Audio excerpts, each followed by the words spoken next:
Hey there, Bio30s. I just wanted to address some stuff with you that I talked about today in our Google Meet. We had a couple of students show up, about 4 or 5, and that's wonderful to see them. And so I did provide some feedback from our April 6th nutrition and digestion formative. And so this was a misconception that a couple of students had made. It was asking about accessory organs, and most people, they got this question no problem. They said the pancreas or the liver or the gallbladder. Great, those are all accessory organs. But a lot of people said the tongue. Unfortunately, that by definition is not an accessory organ, because the definition is that it helps with digestion by adding secretions, right? Like fluid or enzymes or something that helps with the digestive process. So the tongue, while it moves food around, is not considered to be an accessory organ because it does not add any secretions. Another misconception is that chemical digestion happens first in the stomach. That's not true. In fact, it starts in the mouth, and the enzymes salivary amylase found in the saliva, so your salivary glands, that's another of those accessory organs, they secrete this fluid called saliva, and it has an enzyme in it that breaks down starch, carbohydrates. So some of you might have tried this one at home, or maybe I'll challenge you to do that. Take a cracker, put it in your mouth. Don't chew it, just let it sit there. You will notice over time it goes from starchy carb cracker tasting to sweet. And the reason why is that salivary amylase is breaking down the starch into a simple sugar. Okay, another thing that I wanted to talk about was for enzymes. When we look at this graph showing the rate of the enzyme reaction or enzyme activity here on the y-axis versus the temperature, and this one was in degrees Celsius on the x, this graph is pretty easy. I think most people understand that this part of the graph, the reaction rate of the enzyme goes up because more enzymes are colliding with substrates because they're starting to move around more as the temperature goes up. So there's more collisions, and then the enzyme can react with the substrate, can catalyze the reaction, and then it reaches its optimum, its best temperature where the most enzyme and substrate collisions are happening. And in this graph that you guys saw, the graph that I gave to you guys on that assessment, it was at 40 degrees Celsius. Now, in your body, it's actually around 37. That's body temperature. But this particular graph obviously wasn't from a human, and it was a temperature of 40 for the maximum. Then here's the question where there was a lot of misconceptions about. A lot of students said, well, when you continue to increase the temperature, so we're now up, we're past 40, we're in 50, we're in the 60 degree range. Students were saying that, well, when the temperature goes up, there would be more collisions. Well, then why doesn't the rate of enzyme activity continue to go up? It's actually going down.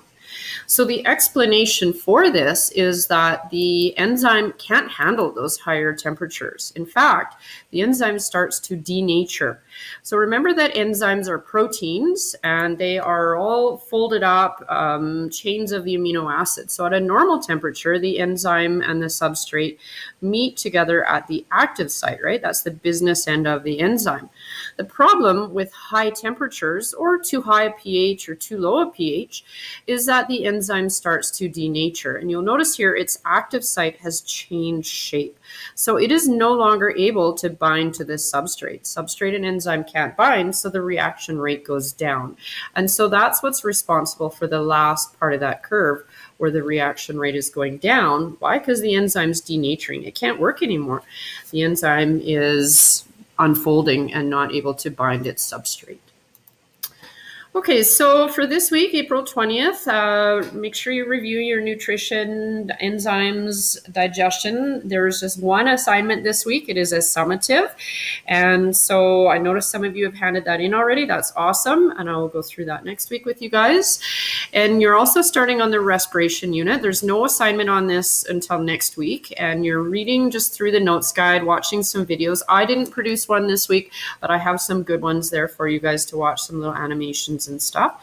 So when you're learning about respiration this week, we're learning about the anatomy, the parts of the respiratory system, the different organs and what they do, their jobs or their functions. And I'll be asking you questions like, can you follow an oxygen molecule through the respiratory system or a CO2 molecule? And what is the difference between internal and external respiration? So when you guys are doing your respiratory anatomy and you're working through your notes guide, one of the things you'll see is that this is often called a respiratory tree. And if you notice, it does kind of look like a tree, right? Although it's an upside down one, right? Here's like the trunk of the tree, and then it branches, and then it branches even more. And then there's these teeny tiny little branches at the ending. So it's kind of like an upside down tree. And that's why we call it a respiratory tree. And so you'll be asked, like, what are these different organs? Like, for instance, this guy here is the trachea, and we also know it as the windpipe. And, oh, here's the nasal cavity, and that's going to warm the air before it gets into your pharynx here, your throat, and before it passes through the larynx, the voice box. Okay, so you have to learn those different parts and know their different functions. And then one of the key concepts for all of Bio20, in fact, is surface area. So we talked about the villi and the microvilli in the digestive system, increasing surface area so you can have more digestion.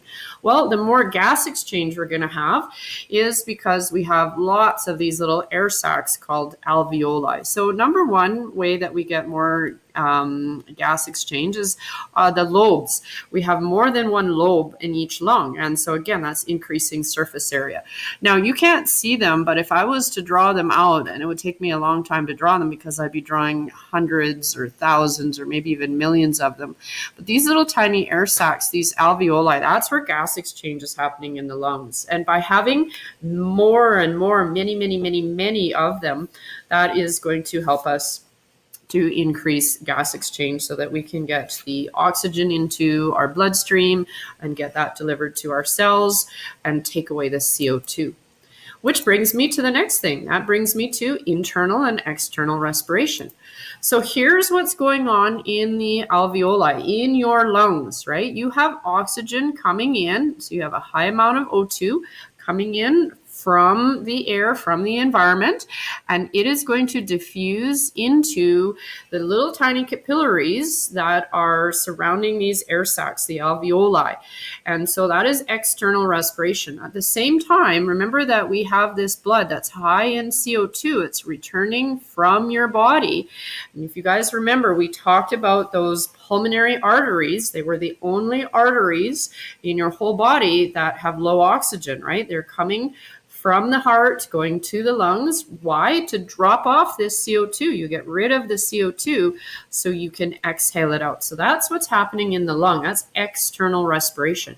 Meanwhile, in the cells, that's where internal respiration is happening.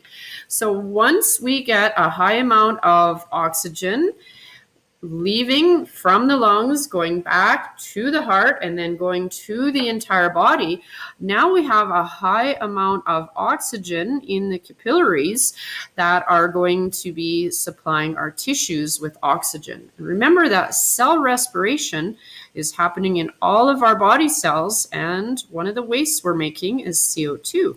So we have this high amount of CO2 that is in our body cells. Well, we got to get rid of it. And so that is internal respiration happening at our body cells, getting rid of that CO2 and sending it back to the lungs for our body to get rid of. Okay, so hopefully that clarified some things from last week and you're feeling confident about nutrition, digestion, and getting a good start on respiration. In the meantime, like I always say, if you have email questions, you can just email me, michelle.ladine@ghsd75.ca.